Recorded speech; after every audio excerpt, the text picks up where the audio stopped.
Sophie. No more funny business with Tira, huh? I wonder what made him go back to Sophie though, because I thought for sure he was going to stick it out with Tira. Oh, and Scavenger's going Kilik. You know, I wonder if this has anything to do with the Buminati battles. People are just going back to their tried and true. Is that what's happening here? But Scavenger's on my team, and he was talking. I mean, I wouldn't consider him to be a tried and true Kilik player. This is just the character that he's been wanting to play more often as time has gone on. Okay. Definitely a good idea not to run into Sophie with Siegfried, especially one as well experienced in that matchup as Ramon. I'm not sure, is there a Kilik player in the New York scene? I'm trying to remember the last time I saw Ramon handle it. Oh boy. I don't think so. That's definitely going to be a ring out. But I know. Do we have a Kilik? I don't know. I don't think we have. If we do have one, it was definitely someone that had not come back for quite some time. I know Incendiate played Kilik for a quick minute. Yeah, I don't remember that at all. Yeah, he did, because I remember, because it was the one time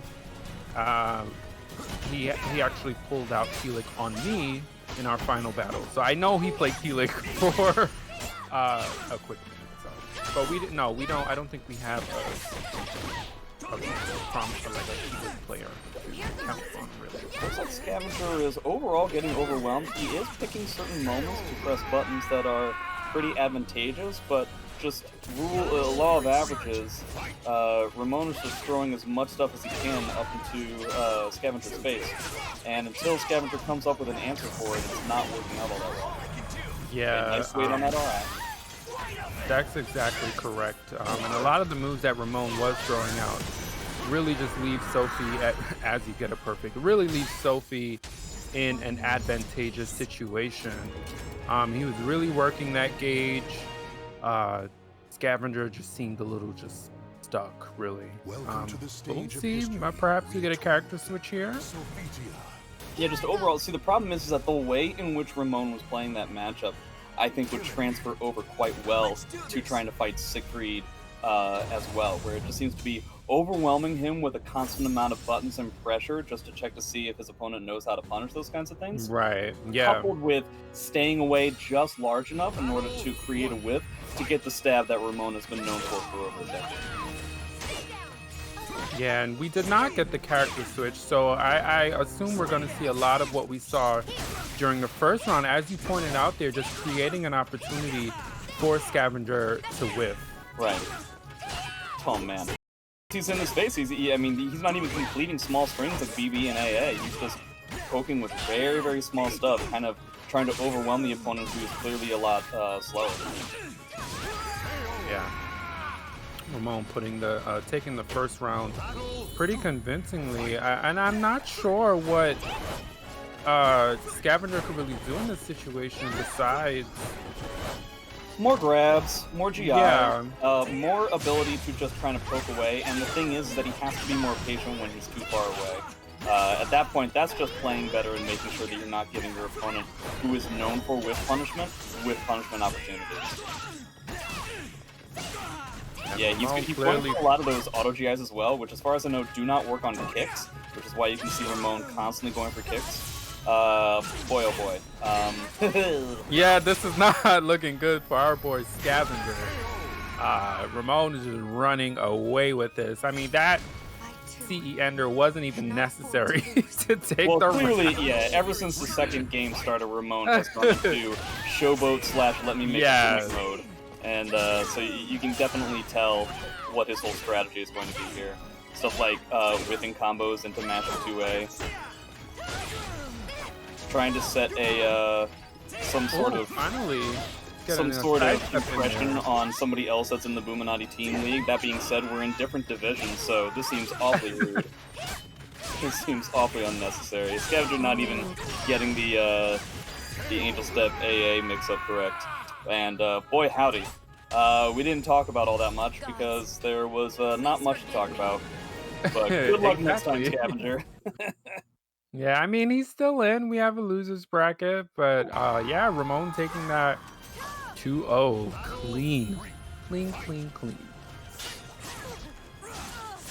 see some people talking about meter, but let's not forget, trying to spend meter as Kilik isn't exactly the most intuitive thing, right? Because then you're going to be losing life anyway, and it's going to force Ramon to back up quite a lot, because he wants to just let the health degradation happen.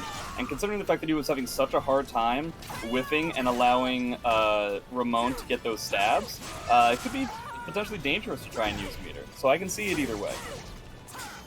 Yeah, that's actually a good point. Kilik being one of those characters where, you know, if you go into Soul Charge, you really have to take heed of whatever situation you're in. And I'm just not sure what that would have done to that matchup in that situation for all the reasons you just listed. Exam saying, what about YOLO CEs? You can definitely tell he's from Maryland. So, speaking of none of those things, next up we're gonna get Indenyal and Happy Color. Ooh, so I'm gonna be so biased. Indenyal versus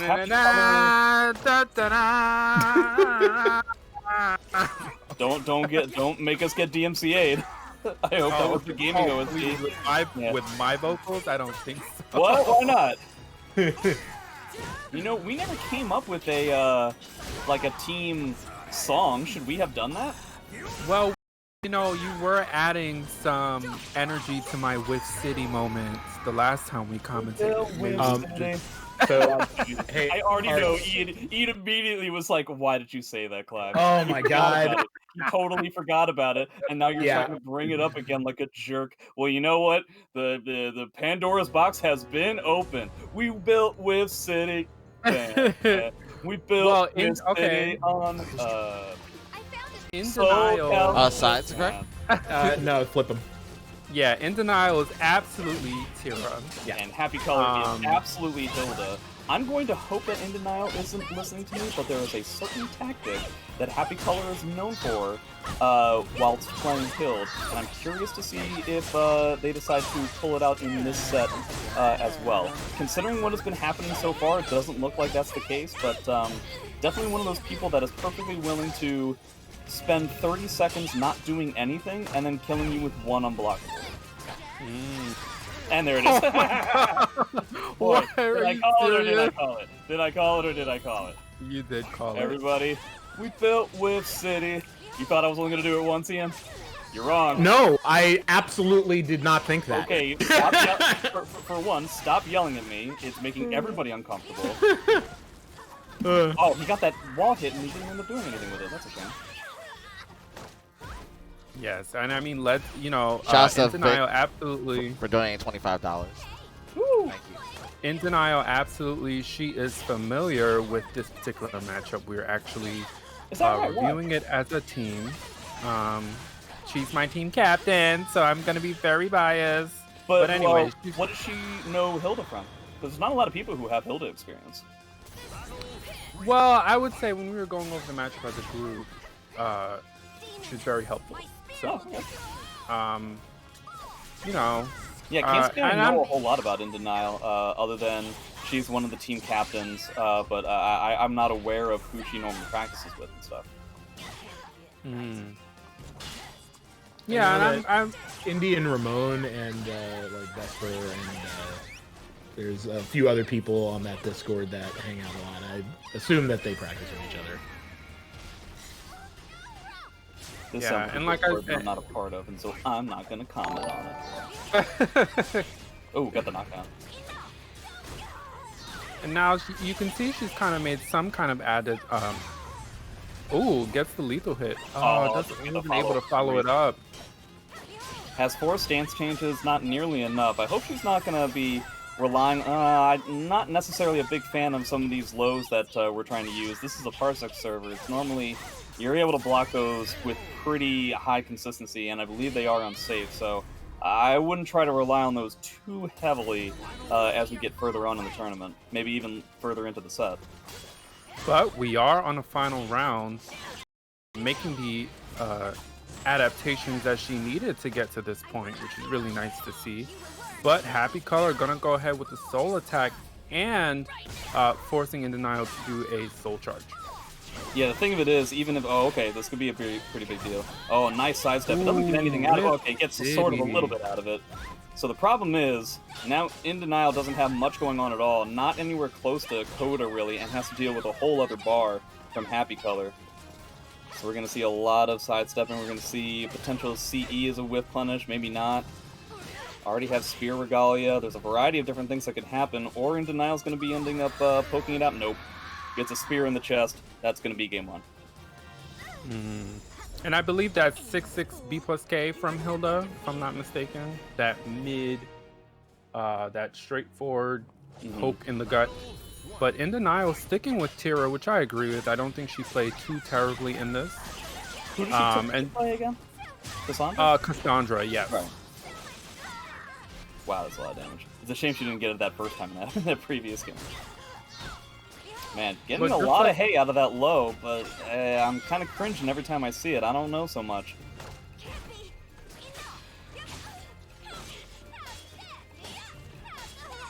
And this is typically what you see from Jolly side of Tira. Tons of pokes. Not exactly a gigantic damage dealer. That's reserved for the other side of Tira, but tons of really safe, really fantastic pokes coupled with the outrageously strong movement that the character has no matter what.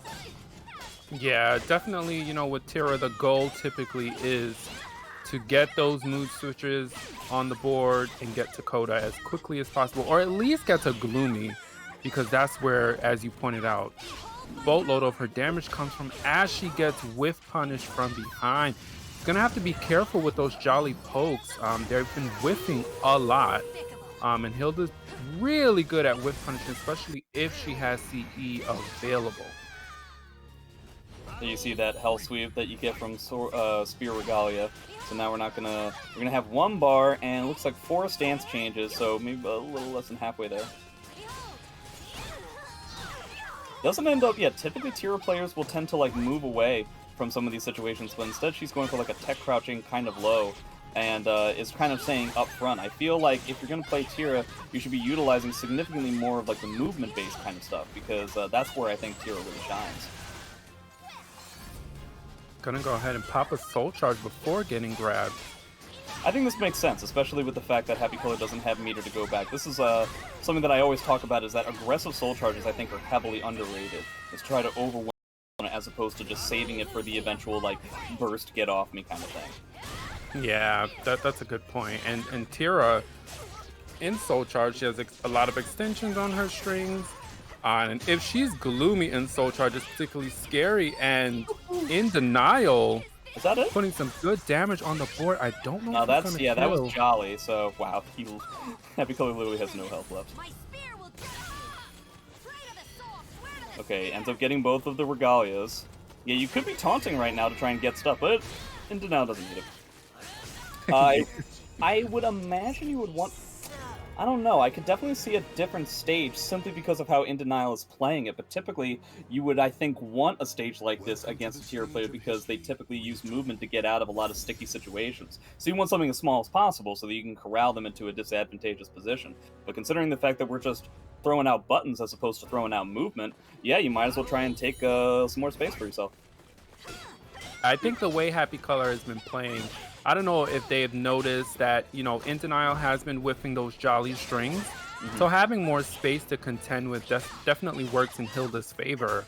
But again, as you pointed out, you know, I mean, the way Indenyal is playing this matchup, I don't know if the stage switch is really going to make much of a difference. This is really going to come down to Happy Color using this extra space to their advantage. It's coming up really soon, by the way.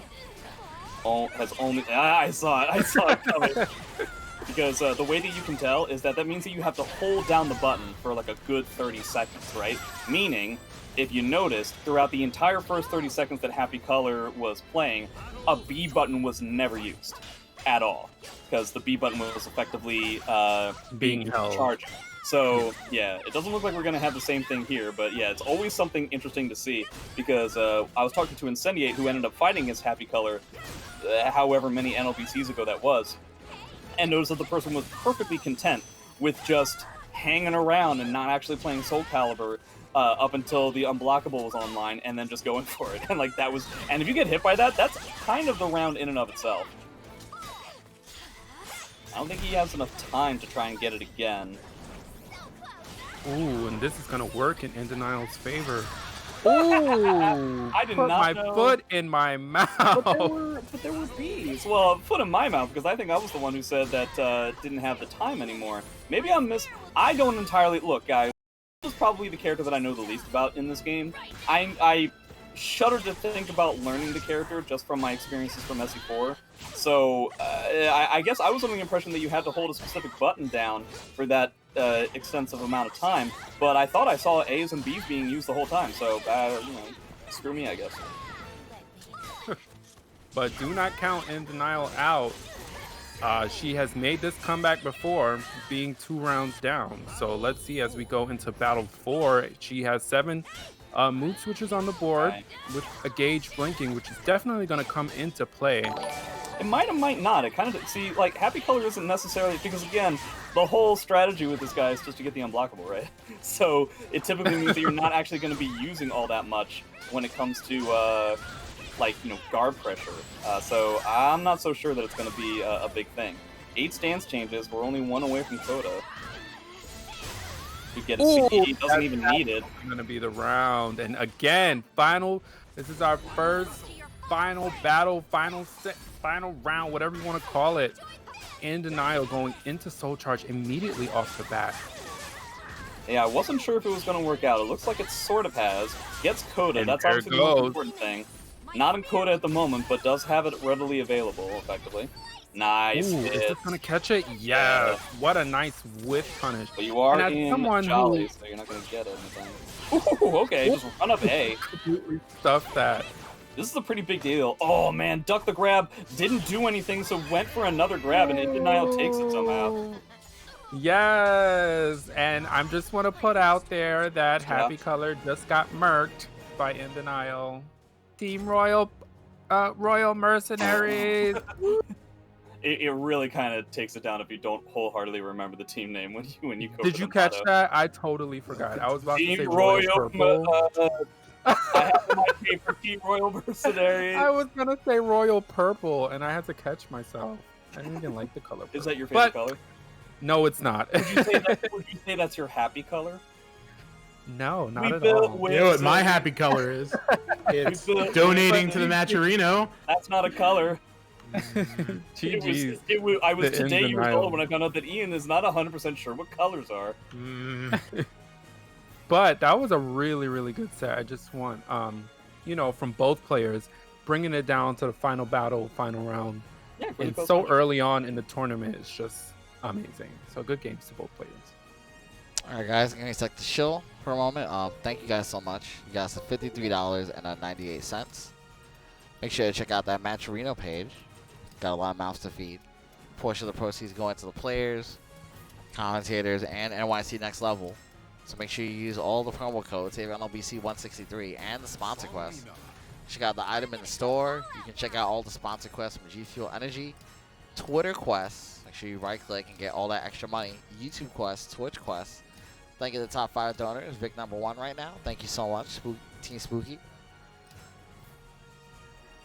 And yeah, we appreciate anybody taking any of the time to use any of the promo codes or sponsor quests.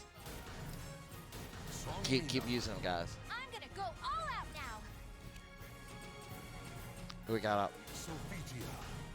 Here I go. Sorry. We've got it looks like on the left is Nowo, and on the right is Malice.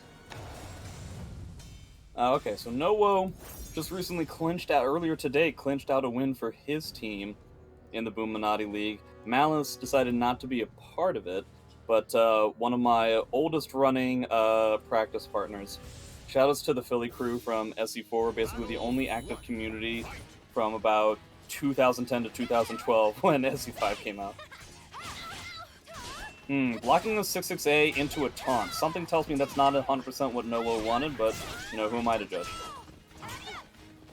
All right, and the Mina versus Sophitia matchup. definitely going to force Malice to either go in or look for whiff punishes, but haven't seen Noah play for quite some time now. He's one to really whiff, so Malice is definitely going to want to keep the pressure up and keep in Noah's face. I would say definitely like the biggest strength that Noah has and what he's known for as a player is his overall incredibly strong defense, especially mix-up defense. Very difficult to try and... It's not necessarily the hardest thing in the world to get in on him, just simply because it's not that hard for characters to get in this game. But Noah, with a character that doesn't actually have the most optimal ways of dealing with somebody in her face, handles it very well every time. Is that a ring out? No. Just trying to keep control of the stage. Yeah, and I was just going to say, I'm sure even though it wasn't a ring out, Malice was definitely feeling the pressure in the position he was versus Noah. You know, easy ring out potential for Sophitia and, I mean, for Sungmina in that position. Man, even getting these like I-12 punishes with these stand kicks. I'm always impressed when somebody is able to pull that out with such regularity, simply because, you know, normally people who are playing a character that doesn't have the strongest I-12 punish, they end up just deciding to sack it instead. But against a character that has so many -12 things, that can add up quite a lot. Doesn't end up working out that time, but you saw that there were certain situations where Noah decided to sack the I-12 punish on the 6-6A, not expecting Malice to go for the duck and the stab. That can be a potentially very dangerous thing for Noah to do. Ends up getting backdashed into the soul attack. Yeah, and I want to see what Malice is going to do in this soul charge state. It just feels wasted at the moment. He just kind of got 1 or 2 hits, but Noah's going to look to take advantage of a soul charge on his behalf here. Most powerful soul charge in the game, in my opinion, because you're giving a long-range zoning type character the best mix-ups that are also not only safe but also plus on block and our break attacks, so you can't even GI or RE them. Jeez Louise. I find this character quite frustrating. I don't know what to tell you guys. Yeah, I agree. Sungmina in the right hands. Definitely hard to deal with as he lands this lethal hit. It's going to do a boatload of damage, give him good position as well. Doesn't get much off of it Oki-wise, but gets a launcher. Ends up going for an interesting combo transition, something that's a little bit more frame advantage-y as opposed to max damage. I guess I can respect it. Interesting choice overall. And that's going to be punishable. Yeah, it goes for the stand kick. Not ducking that second hit of the high. I can't really do that on reaction either. But speaking of reactions, getting the hit on the unblockable, there are only really 2 different timings that Sophie can do for that unblockable. She's either going to charge it up all the way, in which case it's unblockable, or she's not. If it's not, then it's going to be unsafe. And if you have fast enough reactions, you can just hit her out of it when it looks like she is fully charging it up. Hey guys, who won the first round? That was Noah. Oh my god, what a punish. Jesus Christ. That was the biggest punish I've ever seen for a whiffed Sophie 2-2B. Jeez. Noah running away with this. Already down to his potential final set versus Malice. And I don't really know what Malice could do besides... Not getting hit would certainly be a good way to start off. Yeah, I just think Noah is just playing this perfectly. Again, the first time we saw Malice go into Soul Charge, didn't really do much. He has just more bar. Shot up to his face and then camped there for a while to get the wall rising B. What a mean person. Goes into Soul Attack again. He's really gonna have to make this pay off. He charged it up and he shouldn't have. The regular one would have comboed. It wouldn't have killed, but I don't know. I think that was a bit greedy there, Malice. I mean, I think he was trying to charge up. We built with City. I think he was trying to charge it up to try and potentially kill with it. But the fact of the matter is, it's not a full combo if it's charged up. I don't know. I think it was a bet that was unnecessary. Yeah, and there was a lot of whiffing during that last sequence. Yeah. You know, Malice did have a few opportunities to capitalize off of Noah whiffing, but Noah got the best of him in the end. All right. It sounds like Art is having microphone issues, so... Oh no, should we call the police? Test. Oh, no, we're back. We're back. Sweet. All right, I'll hang up the phone. We are almost. We're actually in round 2 now. Hey. Winners round 2. I am gonna pull up Incendiate and Sandman. This is this tournament is stacked enough that that's a round 2 match. Yeah. So I really want to see it, so that's why we're gonna see it. Very nostalgic. I can't remember the last time I saw these guys play specifically online, but they certainly played quite a few times offline, and if I remember correctly, Sandman pretty much ran the gambit every single time, but Sandman kind of took a bit of a break. Why did we change the CPU difficulty to Legendary? Why did we take the time to do that in a tournament? Sorry, who did you say was up again? It is going to be DEUS' own Incendiate on player 1, presumably, versus KOA Sandman, player 2. Yeah, I don't recall the last time these two played at all. Yeah. But as you pointed out, to get this matchup so early on in the bracket, this is definitely like top 8 material. I mean, everyone's top 8 material, but this in These particular two have actually played in top 8. in top 8, exactly. Exactly how we mean it. So who do you think, being that he kind of took a little break, who do you think Sandman's going to go with? I mean, I know him for Mina, for Aswell. Right. Is it still the same? I would say it's out of those two. It's important to note that on my War of the Roses stream, which happened earlier today, we had Sandman go up against Boom. He clearly didn't know the Huang matchup. I feel okay saying that because there's no way that Incendiate is going to be choosing that character. But he ran the gamut of all of his characters. He tried Aswell. He tried Amy. He tried Cass. He tried Mina. I would imagine it's going to be Aswell or Mina. But he also had a bit of a tough time in the team tournament trying to play Aswell. I was going to pick Setsuka. I named 4 characters. I named 4 characters, and you're going to make me look like a jerk? I was just going to point out, the last time I played Sandman online, he was actually playing Setsuka. That was quite some time ago, but I was not expecting him to play Setsuka in tournament. When the last time I played him, it was Setsuka had just come out. Right. So that was a long time ago. Well, in DLC years, that was quite some time ago, especially since we have Huang now. If you have another DLC character at this point with a game like this that gets updated only so many times, if you're talking about a previous one, then it's old news. Despite the fact that we obviously don't have any offline results for the character, but it seems like the generalized consensus from the majority of the SC community is that Setsuka is certainly not APAT from SC5, definitely has significantly more weaknesses than one would typically expect from a high execution character. Again, Incendiate running the gambit. I'm curious to see if Sandman were to lose, if he were to stick with the character. Yeah, that's running a with good that point. 3-3-B, those kinds of moves are the typical ones that we tend to see, but one of the biggest weaknesses that the character has is trying to catch step. Now that being said, Setsuka, I believe, has immeasurably the longest 2A in the entire game, so I feel like it's a lot of peppering and stuff like that to try and control people's steps. Oh boy. All right, opportunity for some good damage here. Oh no, drops the input at the end. I'm sure he was looking for that tornado ending. But that's the thing with Setsuka. And, just to point out, in this iteration of her, there are easy versions of some of the more difficult moves with there are shortcuts, but they require meter usage. So, just watching the matchup, you can kind of tell when somebody drops an input for one of her moves because it just looks silly all the time. You're like, why would you end with that? A really solid, aesthetically pleasing combo just turns into somebody swinging the sword around like they just learned what a sword was. Doesn't get the I-14 punish on that. That's no good. The Sandman's threading the needle pretty well against a character that is pseudo short range. I'm just not entirely sure if Sandman can keep it up. Has the red flower already. I forget what that one does.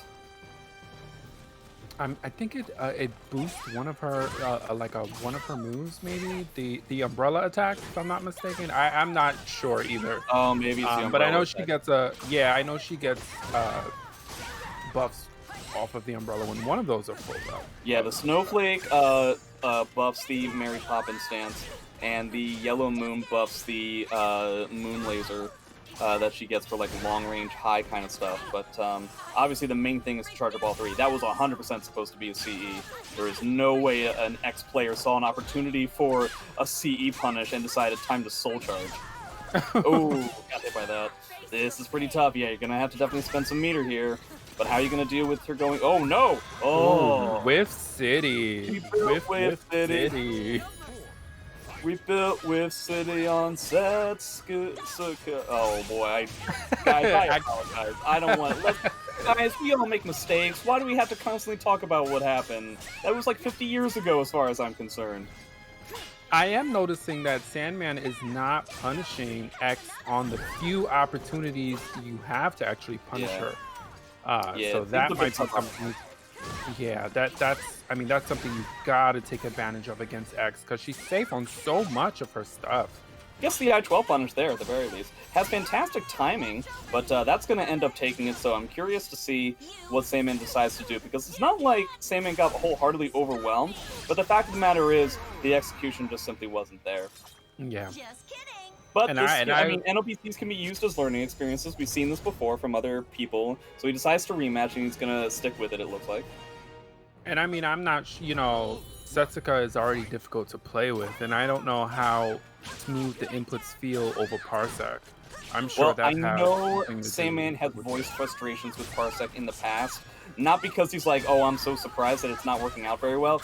It's just that where he is locationally, his internet can simply be too inconsistent for Parsec to work its magic the way it does for other players. Because Parsec can't do anything about if your ability to the internet is inconsistent. So, unfortunately, I understand why he wants to still enter these kinds of things, because it's the best thing that we got, and he's a lot like all of us competitive players, where he's just itching to play the game just in general. But yeah, unfortunately, not as good of an experience as it is for most, if not all others. Nice duck. Yeah, nice duck by Incendiate. Really putting the damage down. Oof. GI at a -14, I'm pretty sure. I don't know so much. All right. I mean, he had an opportunity to continue for some damage here. Didn't go for it. Oh, Whiff City again. Whiff City. Yeah, okay. I'm going to try to not say that every time, because a lot of whiffs are happening. But this is very a 6BA. Ooh, it was just 6B. I think you should have gone for the A there, my man. Yeah, he definitely could have ended the match there. Just going for soul charge just to create some space, but Incendiate still taking it. People are having a real tough time closing out rounds against Incendiate. It happened to me in my team tournament against Incendiate yesterday as well. All of us just having a real tough time actually wholeheartedly closing it out. A lot of people just effectively providing Incendiate the ability to win the round just for being patient. BB instead of an AA there, huh? That's interesting. Nice whip punish. Nice whip punish. Uh-oh. Again, drops the input for the ending, and that's the risk you take with Setsuka, like, it pays off to play with her, with the high execution moves, like the high execution inputs, but man, when you drop those things, it's frustrating with, again, another whip punish by Incendiate, which is definitely going to end this round. I hate to sending discredit Sandman to losers. Yeah, I hate to discredit what Incendiate did. I just would be very interested to see what would happen were Sandman to play one of his other characters that he's known for. Maybe we'll get to see it later on in the tournament, but Sandman's got a lot of work to do because that was just round 2. Absolutely. But, no surprise, Incendiate moving on. The one player who got a seed.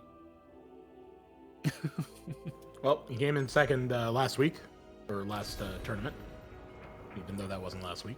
But yeah. Last week. Welcome to the stage of history retold. Let's talk about the match of Reno while I tell these guys not to start immediately. Yep, exclamation point match Reno. Make sure to hit it up. And make sure to support the crowdfund for these players. You can use the promo code SAVENLBC163. You'll donate 50 cents to the prize pool completely free. You can check out the marketplace if you want an item or any of the various sponsor quests from G Fuel Energy, Twitter quests, YouTube quests, Twitch quests. Thank you to the top 5 donors, and remember, a portion of these proceeds are going to the next level, the players, commentary. Shout out to you guys holding it down. And yeah, please keep using those free promo codes and sponsor quests. We appreciate y'all. What we got up next? All right. This is Kashi on the left and Yoshimitsu the 6th on the right. Interesting. Now, We haven't everyone, seen wait. Sorry, apparently it's a thing that we have to do. Yes, what's up? because Kashi is also Team Royal Mercenaries, so shout outs to him. Continue on, JJJ. It's been kind of a rare sight to see Kashi go with Mitsurugi as of late. I remember way back when we would see his Mitsurugi with fairly strong consistency, but I feel like he's been switching around to other characters quite a lot more often nowadays. And that's such a good point. Kashi is also one of those people who has a group of characters that he can play really well. In the team tournament, he went with Sunmina. He plays Mitsurugi really well. He has a couple other characters up his sleeve. Yeah, there's one main one that I seem to be forgetting, but I feel pretty... Oh, what a terrible no punish there. That was so huge. Okay, I guess you didn't need it. Pardon me all to hell, Yoshi the 6th. Gee whiz. I feel like he blocked the 1BB and then was specifically trying to angle so that he could get the wall bounce for a much more optimal punish, and it was just too slow. I think it was a little bit too greedy, but he ended up getting it anyway. Mitsu, definitely one of the characters that people seem to be, as a general consensus, are thinking not really all that strong right now. Perhaps that's why Kashi has decided not to play him as much. Consistent things I see with Mitsu players, though. I mean, they have really... I don't know if I agree with that. Only because I feel like Mitsu in some really patient hands like this. He does have some... great whiff punishes. The CE is one of the faster ones in the game. So, I don't know if I agree with that. I just think he's good at making you whiff. Weaving in and out. Problem is that he kind of gets overlapped by a lot of characters, because I feel like everything you said that was good about Mitsu, you could say is good about Xianghua, except better. Faster CE, stronger CE. I guess you get sure from an I-14, but still, it can be pretty rough when you're dealing with the fact that a lot of the stuff that Mitsu has can effectively push the opponent out, which is kind of not where Mitsu wants them to be in the first place. But the fantastic punish there, that was great. Yeah, especially online. These lows are a lot to deal with. Yeah. Well, it's Parsec, but still, yeah, it's definitely not offline. But yeah, the one thing that Mitsu definitely has going for him is the fact that he hits like an absolute truck once he is correct about something. It's just, number one, getting in, and two, being correct. Oh, nice combo. I appreciate that a lot. That was one of the recent buffs of getting 4A to combo into the Miss B.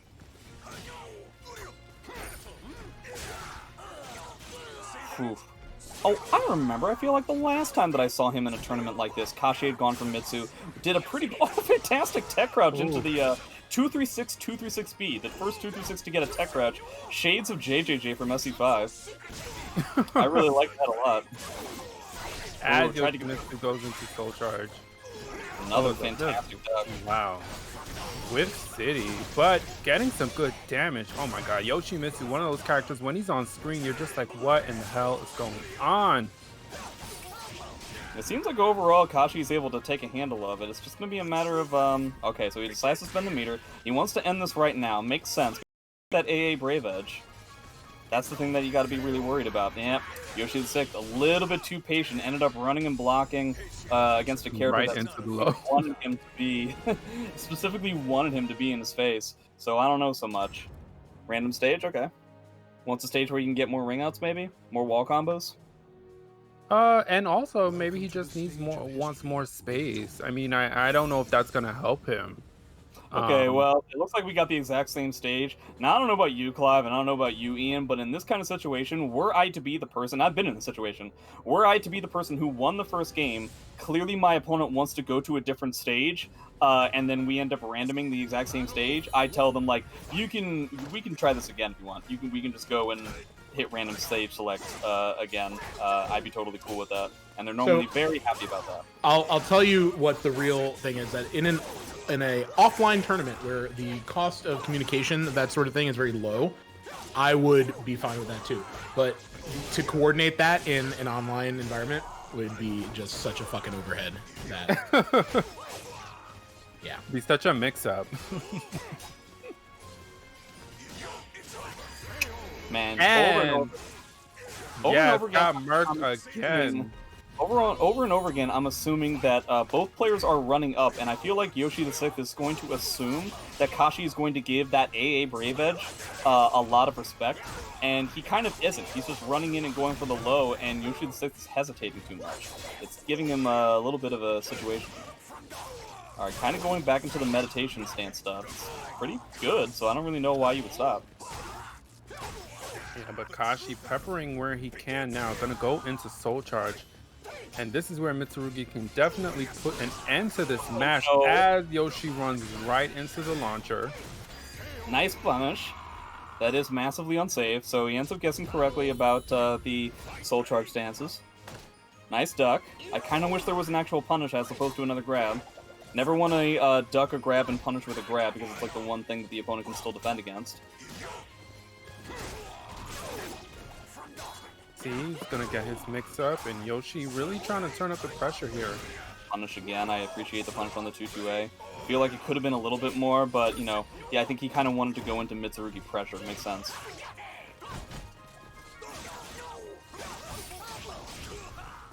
Right, Yeah, the Yoshi. fact of the matter is that once they're in, even though Mitsu is a mix-up character, it definitely has the damage on Yoshi, but doesn't have the speed, and that can be a tough thing to deal with. Deciding to go with Soul Charge again. Yoshi the Sixth has a lot of opportunities to use his meter. Decides to spend part of it just running into the second hit of 3BB yet again. I mean, I don't know what to say. There's 2 hits there, pal. You gotta not get hit by that. Yeah, and I mean, Yoshi did have a chance to take the last match, but it just did not work out for him. Wait, And that didn't make any Kashi's sense. How did- Kashi's been really on with his GIs as well. Yeah, that is true. He's very committed and very confident about that kind of timing-based stuff. Turn around B. That is very aggressive. Wants to try and deal with this Soul Charge by just not allowing him to play. It doesn't pan out, but we've got 1 bar to 1 bar for the last round. Kashi might have a chance of getting 2 bars. All right, Oh, you got him up, my guy. has his charge. I forgot what that's called. Shura, is it called? Yeah, sure, yeah. Yeah, he has that plus Soul Charge right now. Definitely Yeah. his opportunity to get something in here. I am surprised that didn't punish. That's -12. But the Shura Blade kind of failing him. Gets the lethal hit off of the back grab because it's Shura. I'm kind of surprised that Yoshi the Sixth wasn't thinking about that. Tries to go for it again. Okay, that is punishable if you get it to block. And that's going to be the That's game. gonna be it. Kashi is going to go forward in the winner's bracket. And I Yeah. assume we're about to hear something very special from my co-commentator, Carbon Clive. Well, since you put it out there, I mean, I might as well follow up. I wasn't going to, but you know, Kashi taking the set and absolutely murking Yoshimitsu 6. That's Team Royal Mercenaries for you. Thank you very much. But good games. Yoshimitsu 6 definitely coming back towards that last set. You know, it wasn't a complete loss on his end. I think he did make some adjustments, but again, you whiff against Mitsurugi when he has meter. It's just an opportunity to get CE'd, and you know Right. that's what happened here. It's going to be going up against Incendiate in the 3rd round. I assume we have more round 2 matches coming up soon, though. We're gonna have Rikuto versus SuperFlyDrew. Okay. Surely this is a match we've seen before, though I can't remember the results of the last time it's happened. Both of them frequenting a lot of the stuff, especially Rikuto. Alright, so Rikuto versus SuperFlyDrew is going to be the next match. Make sure to hit up that match arena when you have a chance. The promo code is Save NLBC 163. You'll donate 50 cents to the prize pool free. Make sure you check out the special sponsor quest as well. Check out the marketplace if you want an item. Check out the sponsor quest from G Fuel Energy, Twitter quest, YouTube quest, Twitch quest. Remember, a portion of your proceeds go to NYC Next Level. Esports. And to the players and to help cover the commentators. Thank you for subscribing. But yeah, make sure you hit that match arena, guys, please. If you have a moment.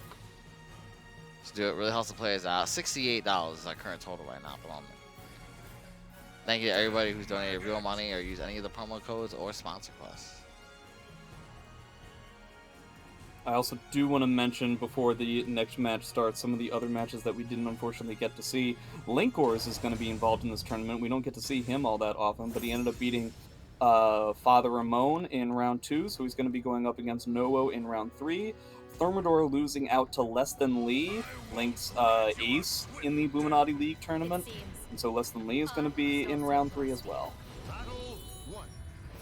All right, we're getting Astaroth versus Setsuka. I was expecting Cass out of SuperFlyDrew, but you know, things change. Me as well. Yeah, I kind of actually don't agree. In my personal opinion, when I was playing Astaroth, this matchup felt hella easy. Very difficult for Setsuka to deal with trying to get in.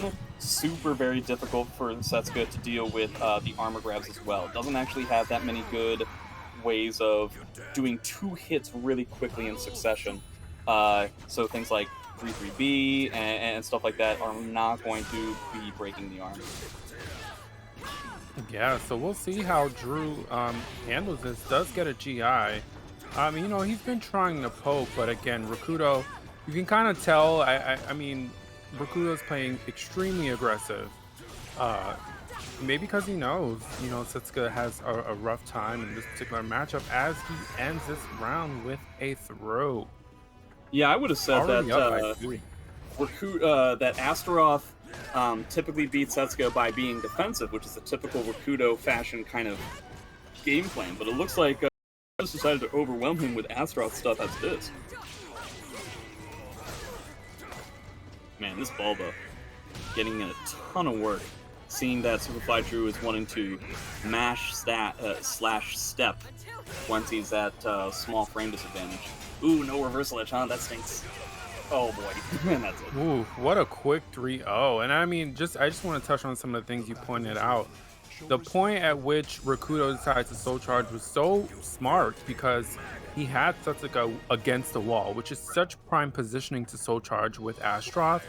And Drew not going for a character switch, sticking it out with Setsuka, but he's just having such a hard time getting anything started. And I think it's just because Rikuto's been playing really aggressively, not whiffing much, which is the only thing Setsuka could probably take advantage of in this matchup, but not really getting much done. These timings on these Bulbas have been with 100% accuracy, but overall, Drew just hasn't had a chance to play just yet.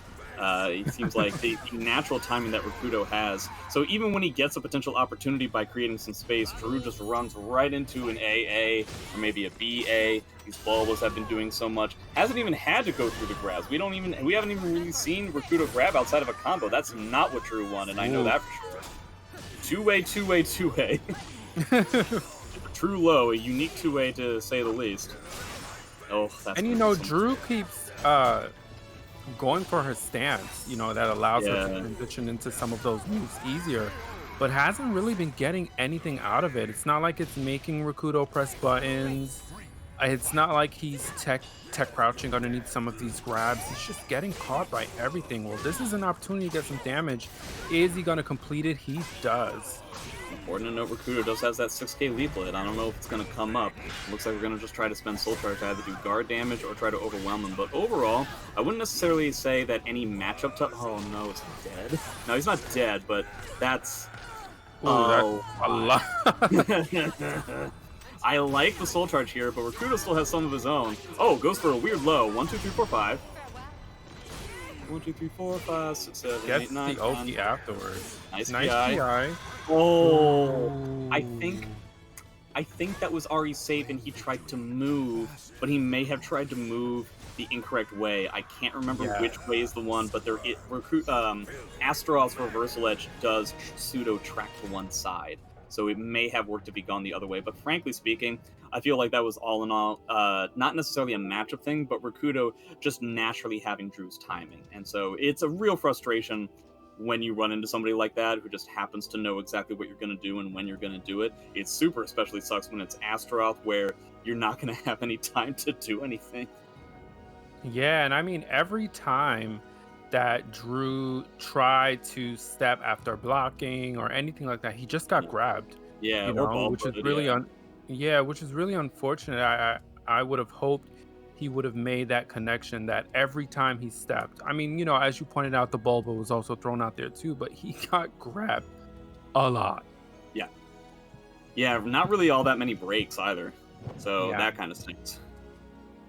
A lot of tough stuff there. Check out that match arena though. Yep, we got some decent donations during the last match. Puts us at $123. Thank you, Zachary Pickett and Sly Tiger for the 35 and the 20, respectively. If you still want to help us out, you can use the promo code SAVENLBC163. You can use the promo code for free 50-cent donations to the prize pool. Check out the marketplace if you want an item or any of these sponsor quests. G Fuel Energy, Twitter Quest, YouTube Quest, Twitch Quest. Thank you to the top 5 donors. Who do we have up next? We're gonna put up Incendiate versus Kashi. Cool. All right. So we've been seeing both of these people tearing through. Both, I would say, the matches that we've seen from both of them have been, well, frankly, pretty one-sided. Wow. So Space let's Jaws see what pans out. just donated $50. Thank you so much. Whoa, who did? Space Jaws. Ooh. And Kashi is the code. We're at 175 now. There are so many good names in the Soul Calibur community. Space Jaws? How would that even work? A shark in space? Wouldn't it be really easy to see them? The whole point of Jaws is the fact that it's hard to see him because he's under the water. You're on In your space. own with that one. I'm not even going to try to unpack that one. I mean, that's fine. I'll just talk over here. I'll talk to these people in this room right now while we wait for Incendiate and Kashi to set up. I imagine X versus, well, I guess Mitsu, right? I remember wholeheartedly now. The last time I commentated about Kashi, I was talking about how Mitsu isn't really all that great.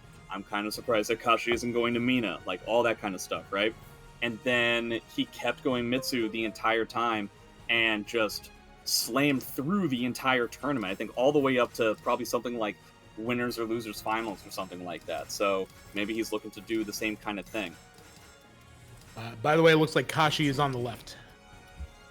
Could be, but you know, I Yeah, I didn't want to say You anything told until me. somebody selected a character, but it looks like you are correct. Kashi will be the Mitsu player on player 1, Incendiate using X player 2. So this could potentially be quite difficult. Well, kind of difficult to say because it's not like, so more often than not, what I find beats Mitsu is spacing him out and making it so that he has to work really hard to get in and do those mix-ups, right? But X can't really do that. X is fighting toe-to-toe, and she's faster, she's a lot faster, but when she's wrong, Mitsu's going to hit really hard. So it's going to be a lot of, like, a constant flurry of jabs from X. as we open up with a lethal hit. And I mean, just to continue with your thought, is this going to be out? Maybe? Yes? No. But just to continue with your thought again, I think that's going to be out. I think it is going to just come down to who is going to make the other person whiff more. But that's if Incendiate decides to play the spacing game. Because I think both of these characters could excel at just, staying out just a little bit, just at that right distance, and peppering with punishes, when they can. But I just want to reiterate. That's it. That's out. I just want to reiterate one of your earlier points when we saw Kashi play earlier. X just does everything Mitsurugi does better. So I wonder if that's gonna come into play as well. Yeah, I guess except hitting really hard on one hit.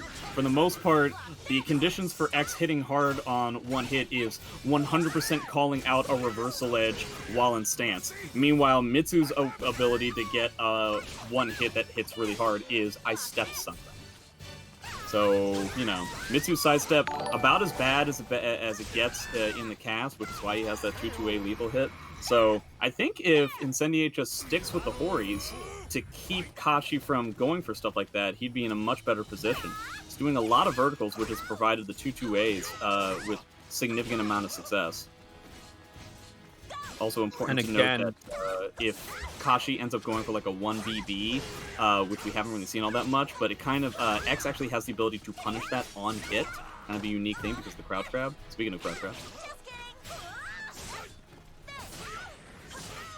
Right, he's gonna get some movement here, and then Incendiate's gonna soul charge and go right in. Gonna get the low grab. Yes, he is into CE. No, goes to complete it. Oh, I see. Fourth block into CE. Okay, so that's out the first game. But yeah, tough times. Kashi definitely getting a few of those bob and weave kind of Joe Frazier-esque type things to try to get those real heavy haymakers. But if X just plays with a staggered kind of pressure that has a whole lot of hories that doesn't really allow him to move and frustrates him, then you're going to be going poke for poke against X, in which case your damage is kind of null and void. Definitely, and I wonder if Kashi's gonna. I mean, oh yes, he also has a Geralt. I totally There's the forgot. character we were talking of. Yeah, what were we saying before? I was like, there's another character that Kashi has, and I can't remember who it is. Definitely Mina, definitely Mitsu, but yeah, he's one of, I believe, 4 S-ranked Geralts on PC, which I think is funny. The character's been out the entire time, and there's only 4 people who have played the character enough to get S rank. Definitely a chore in online ranked mode, but yeah, fantastic normals, fantastic way of keeping out with very basic stuff, significantly lower damage. We're not looking at a character who's going to be hitting like a truck, except for specific situations, but being able to do things like AA and BB, and most importantly 3A per Kachi's opponent to death is going to be the way to go. Gonna have to try and spin that meter too. There it is. I don't think that's dead yet. There it goes. It's very close. I don't think it's gonna kill, but it's gonna bring him to a position 2. Technically, he could have sidestepped that, I believe, but maybe the stage positioning, because he like back tech and he was still up against the wall, maybe that kind of screwed things up a little bit. Nice punish on the 3B. Ooh, tries to whiff punish that sequence, gets clipped right at the end. Right, how are you Gonna reposition Incendiate to be closer to the edge of the ring. Let's see what he does with this position. Nice sidestep, and I mean, Geralt is so good at that. Nice punish on that too. Basically, everything out of that stance is going to be punishable on block, save either the really quick armor hit or the break attack. Ooh, nice art. Oh, jump B, that's not what he wanted. Okay, nice mix, I guess. And he ends up getting the round. Yeah, I mean, he barely strung that together. That could have ended really badly for Kashi. I will not believe you, Kashi, if you say that jump B was intentional. But yeah, having like trained alongside Kashi, I mean, he has other characters as well, and I think Geralt can be a really good response for an X playstyle. And now X has 2 bars, which is going to power up Geralt, I believe, in some of his the one AB lethal hit. I doubt he's going to try and use it. That is massively it's unsafe enough to where Incendiate would be able to get a CE. Oh, and that's going to be it.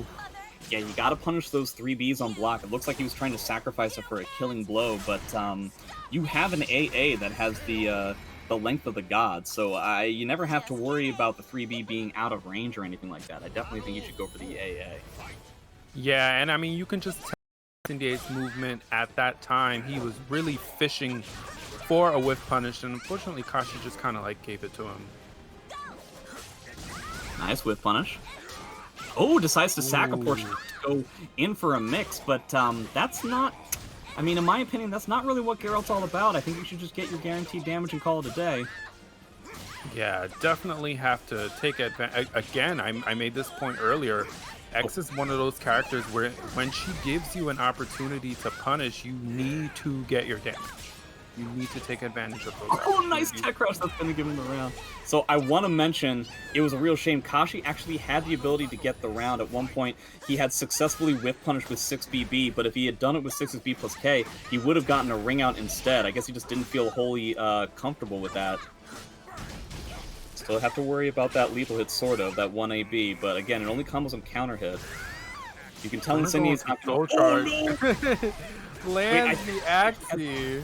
He has the 1B lethal hit now because I believe he flashed green. I might be wrong about that. Now he has the 3B lethal hit as well, and that's going to be a punish. Okay, so how are we going to deal with this OP? Because Incendiate has another bar, but not a whole lot of life. We've got a 3B lethal hit and a 1B lethal hit on deck. double vertical lethal hit right now, and that's not it. Again, how to There it goes. Okay, he doesn't. That's not really the combo, but it worked out anyway.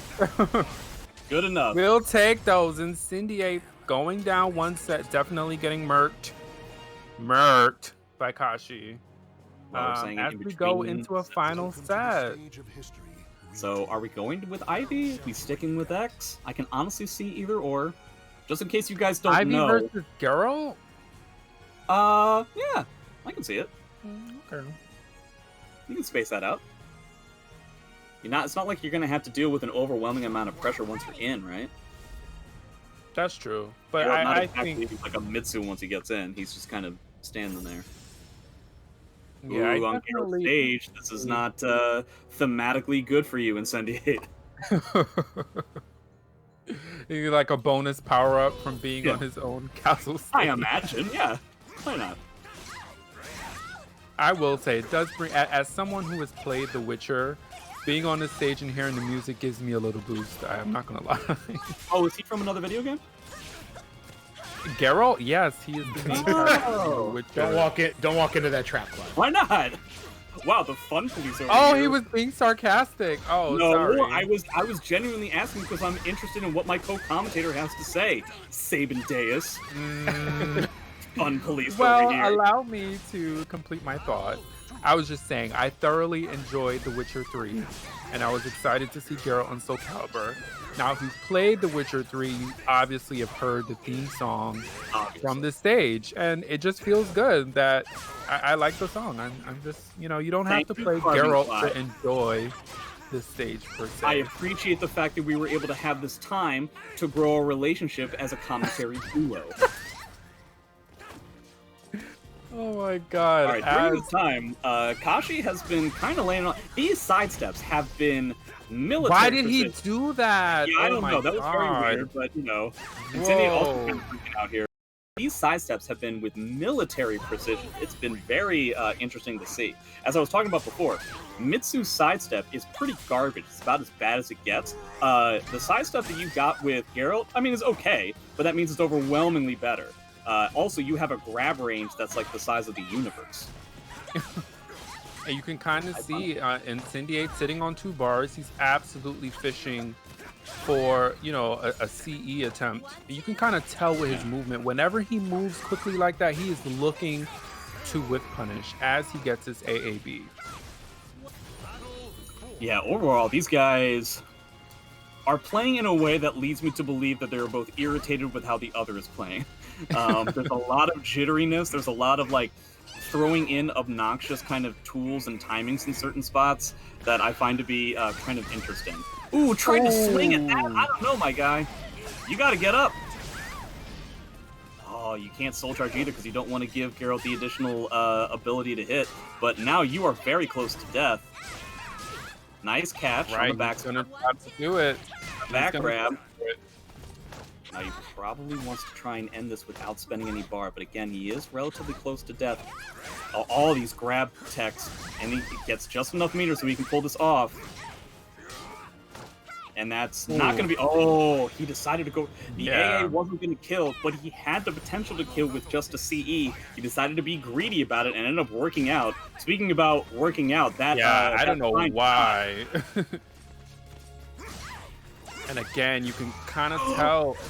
Is this going to be out? Yes, it is! Kashi! You should have spent that bar! Kashi. What happened?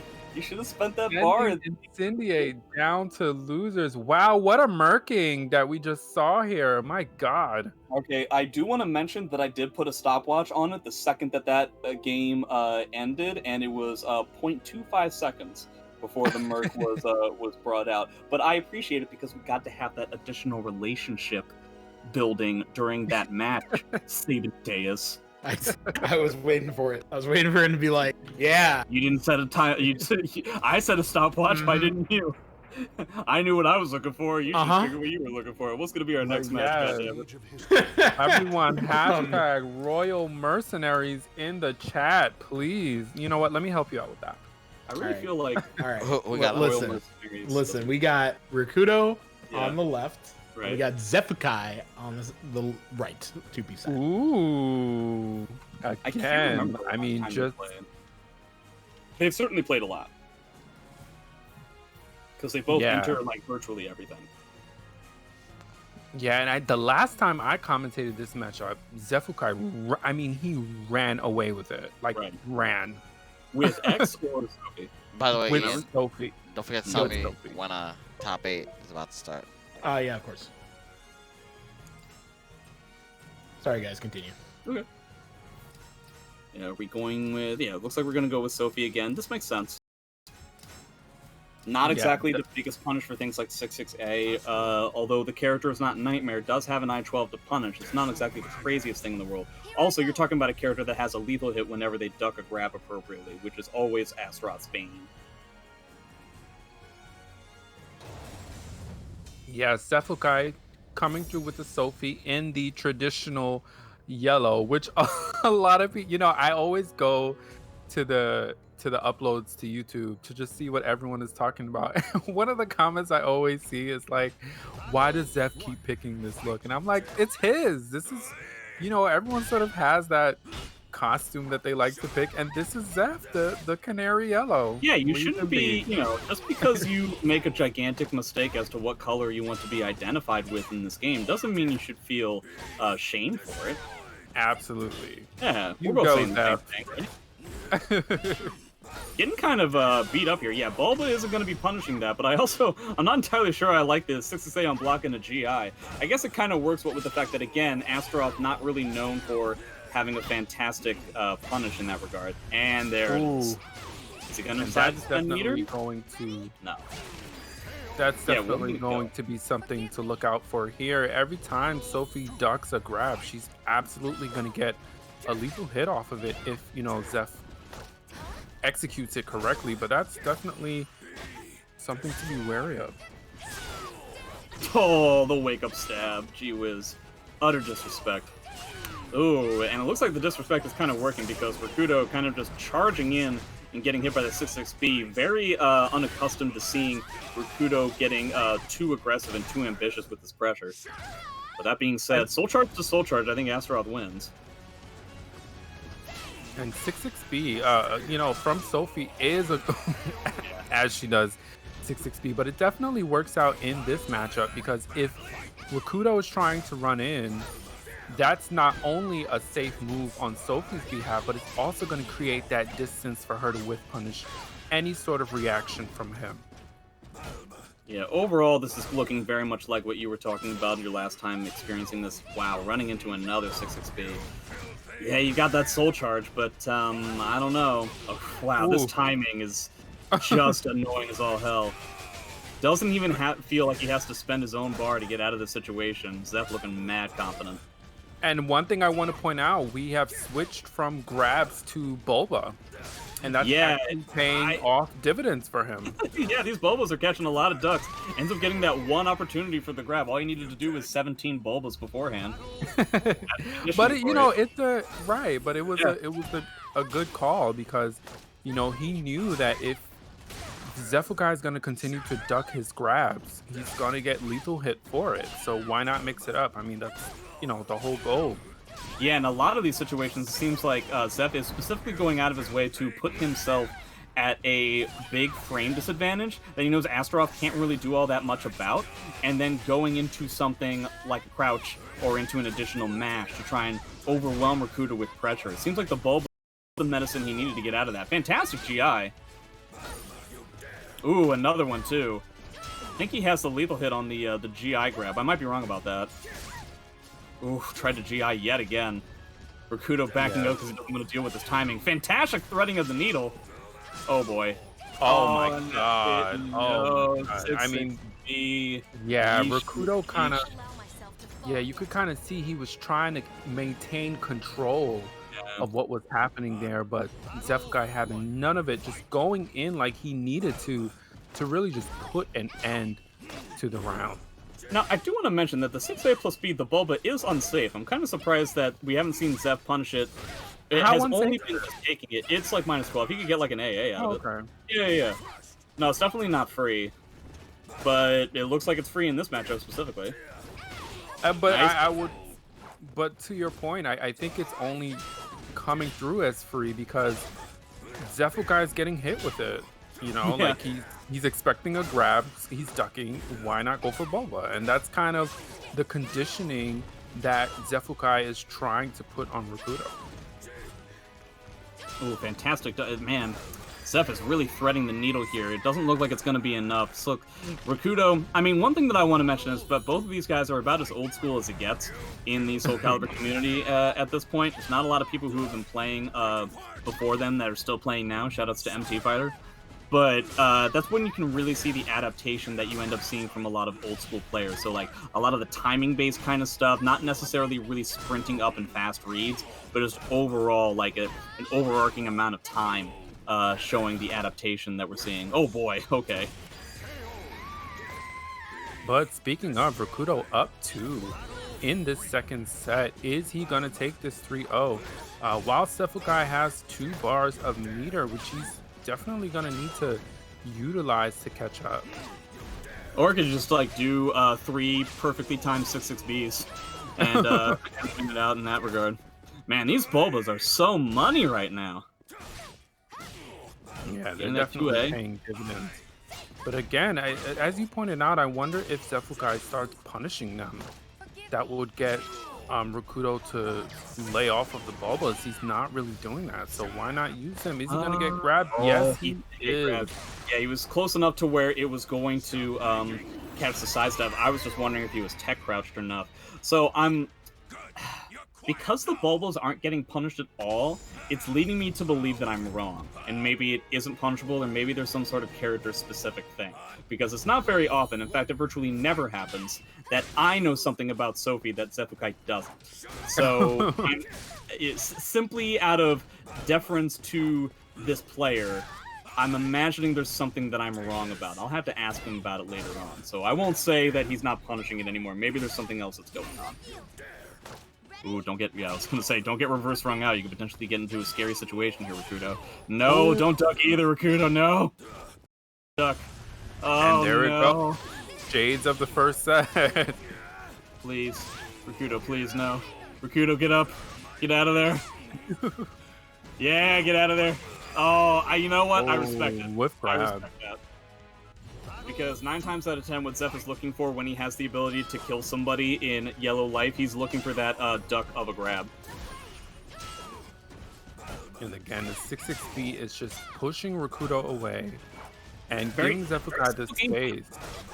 Yeah, very simple game plan from both of these players, honestly. 6-6B, grabs, 6-6As, and 1Ks is effectively what Zeph is doing. And on the other side, you've got grabs, and it looks like you got like a 2A and Bulba, and that's about it. And Fantastic. again, On a I whim. mean, That was crazy. Xephukai and these grabs. Grabs on Oki again. What's going to be? Another grab. You know, it's because of stuff like that if I was in Rikuto's position, remember that last round where, like, he had it, but then he kind of lost it due to a comeback and then, like, ran up for a crouch grab and it didn't work? I'd be really upset because I'm like, come on, man, you're clearly crouching just whenever. I just happened to be wrong the one time. Yeesh. And he just cannot catch a break right here. But deciding to back off as Yeah, it got that makes closer to the edge of the ring. Yeah, it's a really big ring, though. Yeah, he's just going to allow this to happen and then try to run away, I assume. Except I'm totally wrong. Oh, boy. this I is think definitely they should gonna take put my some- advice, though. Yeah, this is definitely going to put some damage on the board. What else is he going to get off of this? Deciding to back up. Okay, some plus frames. What's he going to do with it? Go into another soul charge. Oh, no. Nice interrupt. This should be it. By Zeph. No, I don't think this is death yet, but pretty rough situation. Fantastic ducking of the grab. Now, still, I mean, fantastic comeback from Rikuto, but he still has a lot of work to do. Has no meter. Astaroth can get it pretty quickly, though, depending on how many grabs he gets. Decided on playing it Ooh. defensively here. I respect it. Nice duck again, but doesn't get anything out of it. And again, here goes the switching. Going into that 6-6B that was paying dividends for him before as he's in soul charge. And Nice. another sidestep. That BB6, Wow. yeah, makes sense. Oh, that little Twitch duck! I can't believe he pulled that off. I'd be ends so it mad. with a 6-6A. Ugh. The battle is And again, this is shit. I mean, Rikuto definitely did better this time compared to when I saw before. But again, the matchup itself on paper is already difficult. And then you run into someone like Xephukai. It's a lot to deal with in general. But then when you have the matchup that's already in Sophitia's favor, ugh. Looks like the All other right. matches that we're going to have are going to be Vesper and Lee and Linkorz and Noah. But which one's coming up next, Ian? I'm just gonna go straight down. We're gonna get Vesper and Lee. All right. We have seen this before. Not that long ago. All right, cool. In the meantime, make sure you guys check out that match arena. We got some decent donations. We are here at $218. Thank you guys all for the support. Could always use more. Remember, a portion of these proceeds do go to the next level and to help the commentators out. The promo code is SAVENLBC163. You'll donate 50 cents to the prize pool for free. You can check out the marketplace if you want an item. You can check out all of the various sponsor quests to donate directly. Twitter quests, YouTube quests, Twitch quests. Thank you to the top 5 donors. Welcome to the stage of history retold. The Happy Color, Sword Symphony, Space Jaws, Sly Tiger. Thank y'all for your support and appreciate anybody that takes the time to use any of the promo codes or sponsor quests.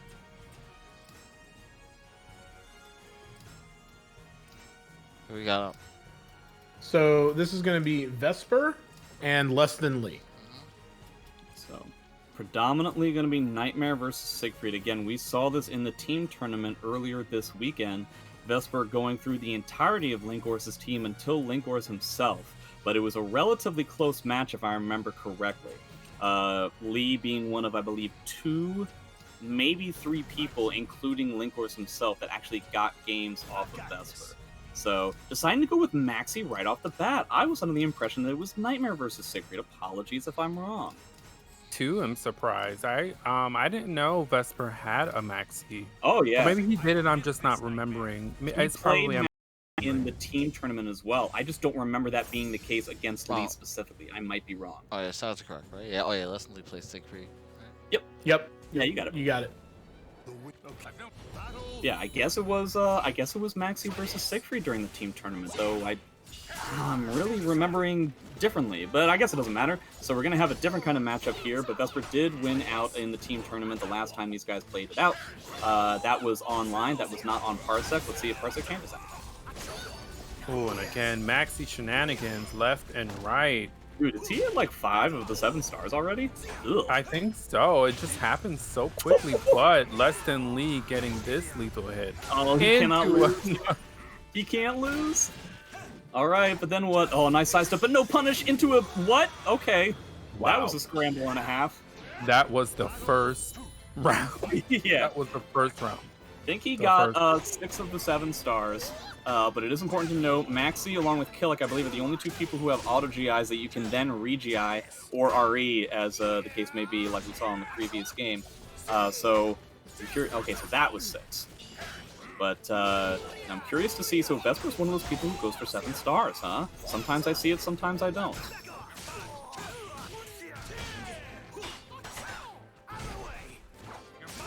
Oh, nice duck. Lots of step ducks that come from Lee on a pretty significant basis. Wow, that grab range on the low. Oh, Can't believe he got hit with that. He just waited the entire time, let him, potentially try to use a Heaven's Guard, potentially try to go for like a back turn, all that kind of stuff. He just immediately got away from Vesper in that regard. But Lessthanlee showing he knows the matchup. He's not trying to press his advantage in areas where Maxi's clearly it's his turn, or he's able to duck, as he did right there. Ended up getting that 7 stars. I was curious to see if he ends up pulling anything out with it. Pseudo dropping the combo due to the wall being weird. Gotta be worried about that Dark Legacy as well. Yeah, that Dark Legacy made a huge difference during the first round. Oh, I would have soul charged too. I think that's too late. No, it's not. I was wrong. So Lee takes the first game pretty convincingly. Over to Nightmare. Maybe he was hoping that Lee didn't know a lot about Maxi. It was pretty clear that he does. Yeah, definitely. He was ducking at the right time. He wasn't pressing too many buttons when it was Maxi's turn. No, And again, the combination of just Lessthanlee getting the momentum at those right moments just really made a difference. Oh, going for the punch. That was supposed to be an AGA as a punish. The punch is whenever Maxi ends up using his fist through strings to do like some sort of pressure, you could get up from your seat, go get a drink, come back, and still punish him for about as heavy as possible.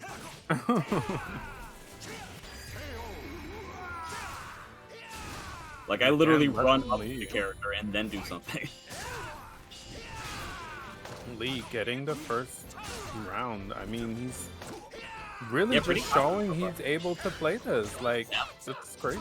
Well, not crazy, but he's playing really well. Yeah, again, I'm very surprised. I would want to ask Vesper why he decided not to go with Nightmare, who, again, I'm pretty sure is the character he used to knock Lee out of the team tournament just yesterday.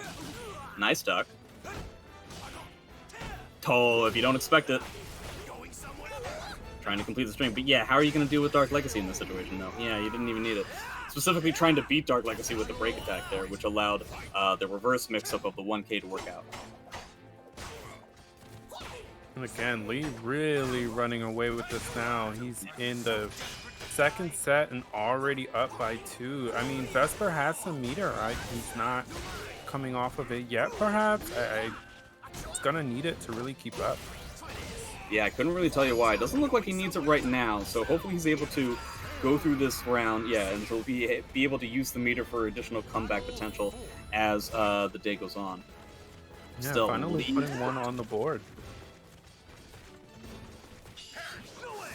Nice. All right, gonna get a nice whip punish here into a lethal hit.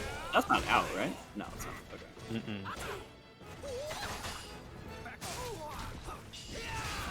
And again, Siegfried, one of those characters, if you're near the edge of the ring, you definitely want to move. As he swings his giant plus frames. Man, these are fantastic blocks from Lee. Fantastic blocks from Vesper going on as well. Getting that guard damage. Yeah, you're not being able to sidestep in that situation. Whoa! That was a very good sidestep. It almost looked like the movement didn't track, but because there was an 8-way run at the end of it, I know that Vesper did in fact try to sidestep it. So he ended up getting the 2 rounds. Get out of there, Vesper! It didn't work out.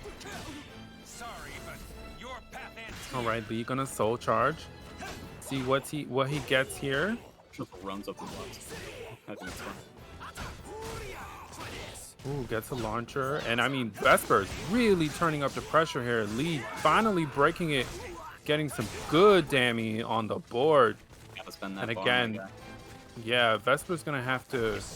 Nice. Ooh, nice whiff punish. Yeah, that was actually pretty fantastic. He was in yellow light, so this is gonna do a hell of a lot of damage. Gonna have to deal with Dark Legacy at the end of it, but has a bar to potentially deal with the Dark Legacy activation. Ooh, that's gonna be Whiff City. Whiff City. Whiff City. Oh my god. Whiff City on Lessthanlee built Whiff City. Finally, we had somebody that I could do that with. A 3-syllable name. Ooh, nice. Right, third set between these two. Yeah. Yeah, very curious to see how this pans out. It really looked like Lee was running away with it if you had asked me just a minute and a half ago. But just because you ended up getting a comeback in one game doesn't mean you can do it for the entire set. I will say, it definitely doesn't look like Vesper's going out of his way to... Wow, that punished. Oh, he did the kick cancel. And I guess Lee decided to challenge it. I guess he had the life to do that with relative ease. But yeah, it doesn't look like Vesper is going for 7 stars as ham-fisted as he was in the first game. Perhaps that's the difference in style that we're seeing here. Oh, Whiff City again. Oh, well, auto GIs this time. That was a nice interaction between these two. Gets a grab. And again, both playing really patient, not pressing too many buttons. And when they are pressing buttons, they're very small. Yeah. Nice step duck yet again, and that's gonna kill. Okay. Maxi and yellow guard damage obviously gonna be fine now, but I'm curious to see if the guard damage becomes a big thing. I don't know. Catches with the catches the step yet again too. Deciding to go for a reset, not cashing out the damage, is Vesper.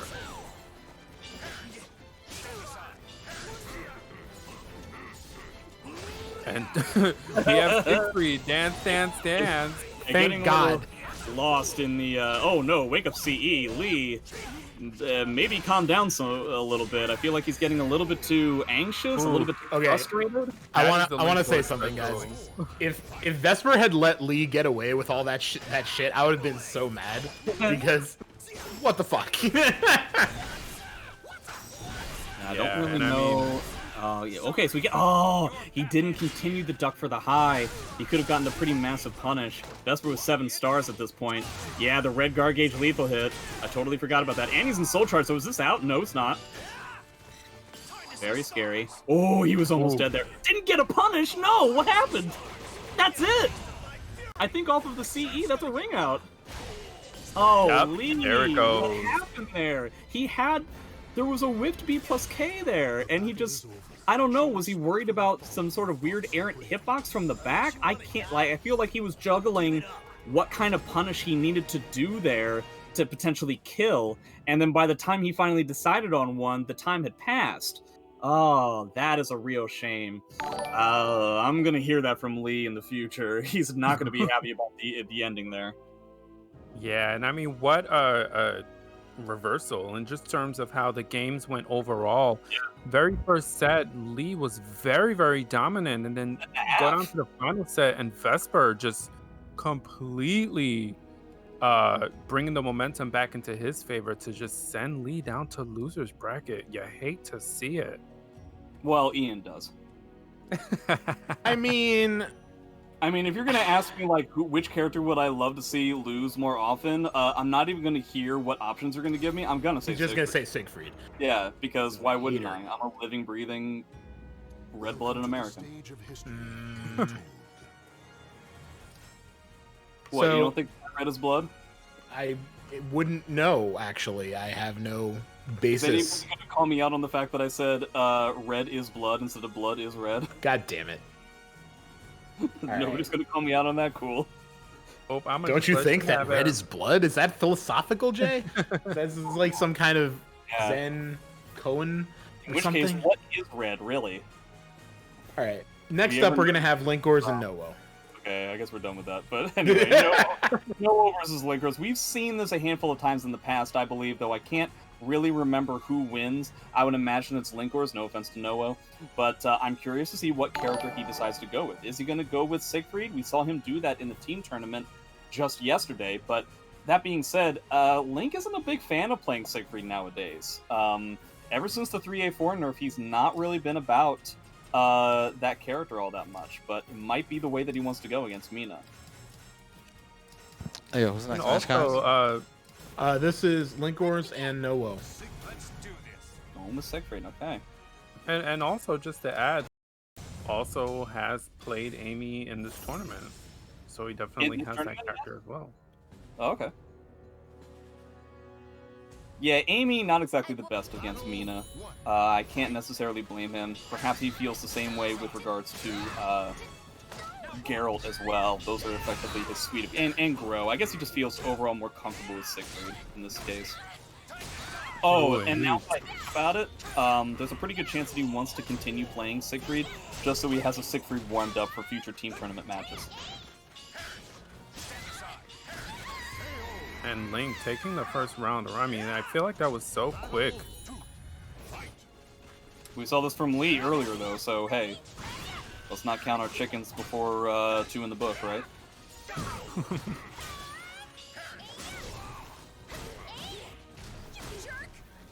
Alright, it seems like Nowo's just pressing all the right buttons.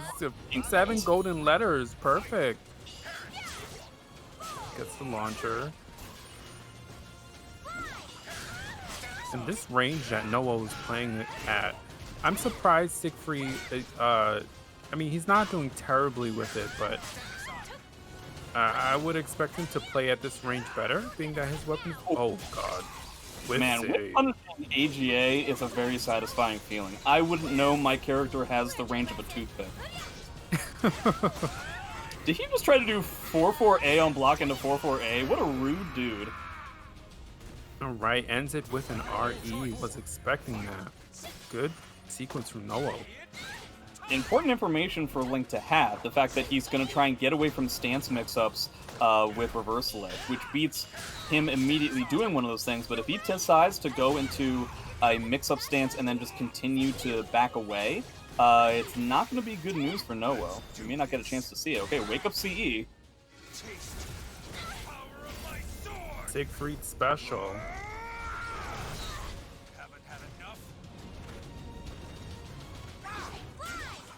Oh, almost got that whip punish, so close. Nice block. Always difficult to get the mix-up defense to crumble for against Noah. So we've got 2 Mina soul charges / CEs versus 1 CE, which could potentially give Linkorz the stacks he needs for double Dark Legacy. DDL. Alright, and you can kind of see Linkorz is really on point with his whip punishes. Oh no, that was such an important combo not to drop there. Oh, he's gonna get hit with a CE, which is almost undoubtedly gonna give him double Dark Legacy. That stinks. To try and deal with that amount of chip damage when you're in yellow. And what's the requirement for the double Dark Legacy? So he can potentially add up stacks. That's what the icon that you see 0 out of 12 at the moment. Because he hit with double CE, and Linkorz takes the first game, because he hit with double CE, the CEs, Ian, correct me if I'm wrong, give you 6 stacks? It is 1 stack for triggering it, and then 5 stacks for actually hitting with it. Okay, so yeah, So 6 6 overall total. if you end up hitting with a CE. If you get to 12, that's your additional Dark Legacy even when you're not in yellow health. So he would have had to have dealt with a whole chip damage and frame advantage from the first burst, and then even if he got Link into yellow health, you got your traditional Dark Legacy there. You can also get stacks out of doing the My Hands. And full crouch 3K. Also full crouch 3K. I'm being told from the man in the sky that full crouch 3K is a thing. I don't know what it is. It's a I-14 mid. Oh, is that the new Nightmare move? It's not new anymore, but It's the nightmare-looking move that Siegfried has. The new Nightmare move is a different animation, if I recall. Oh, I'll do that. Alright, kind of going back to Linkorz really pushing this pressure. Ooh, that was supposed to be an AGA. Trying to slice up that vertical, not so much. That's not gonna reach it. Oh, of course it is. You know what? I apologize for saying that's not gonna reach it. That was stupid of me to say. It literally goes full screen. Right, that thing goes Jay, everywhere. I'll be honest, I didn't think it was gonna reach either. Well, then that's more of a knock on you than it is on me. That's very true. Fool me once, shame on you. The fool cannot be fooled again. Interesting reversal edge, okay. Gonna need some meter. Oh wow, lawnmower. Noah struggling to come up with some sort of initiative here. It seems like he's constantly playing against what Link wants to do, as opposed to establishing his own game plan. Oh boy, Ooh. okay. I mean, maybe something here. Ducks that finally. Puts one on the board. 2 more. 2 more and then you've tied with Link. Nice duck again. Nah, you should have just stuck with that initial punish. Or it's gonna be apparently not fast enough. But the full crouch 1K will still work. No, that's sidestep, my guy. 2-2B. That was good. That was a good feint from Noah, and I think he should continue doing this, playing Link from not up close. Yeah, I mean the mid range was working out for me. You can kind of see Linkorz noticing that because now he is not allowing Noah to really create any type of space. Right. The only problem with that kind of spacing is the fact that it's going to provide Link with additional stance mix-ups. Noah is getting a lot of success with blocking them, but it is effectively like a 50-50. It looks like he might have a chance later on in the bracket, assuming he goes all the way through losers, but Linkorz takes the day, which I believe puts him in winners top 8, along with Vesper, Kashi, and Xeph. Indeed. So, at this point, we could go ahead to winners. Yeah, I think we're gonna have to. I'm still waiting on the losers side to feed into top 8, but for, like Jay just said, we've got Kashi versus Xeph, and then Vesper versus Linkorz for our winners side. Should I finish Let's the see. recording? No. If you want to keep it separated by top 8, we gotta wait for. Well, yeah. Actually, now might be the time. Actually, why don't we do